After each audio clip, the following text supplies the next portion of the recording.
ભાવનગર જિલ્લામાં સતત વરસાદના કારણે શેત્રુંજી ડેમ સંપૂર્ણપણે છલકાયો છે।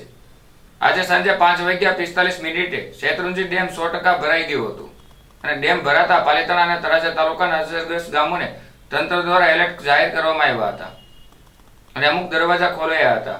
ભાવનગર જિલ્લામાં સતત વરસાદના કારણે શેત્રુંજી ડેમ સંપૂર્ણપણે છલકાયો છે, જ્યારે આજે 5 વાગે શેત્રુંજી ડેમ 100% ભરાઈ ગયો હતો અને ડેમના અમુક દરવાજા ખોલવામાં આવ્યા હતા, જેમાં ડેમ ભરાતા પાલિતાણા અને તળાજા તાલુકાના અસરગ્રસ્ત ગામોને તંત્ર દ્વારા એલર્ટ જાહેર કરવામાં આવ્યું હતું। મળતી માહિતી મુજબ ભાવનગર જિલ્લામાં છેલ્લા કેટલાક દિવસોથી તેમજ અમરેલી જિલ્લામાં સતત વરસાદ વરસી રહ્યો છે, ત્યારે ખાસ કરીને પાલિતાણા અને તળાજા તાલુકાના ગ્રામ્ય વિસ્તારોમાં સારા વરસાદને કારણે શેત્રુંજી ડેમમાં પાણીની સતત આવક નોંધાઈ રહી છે। આ દરમિયાન સાંજે 5 વાગે શેત્રુંજી ડેમ 100% ભરાઈ ગયો હતો।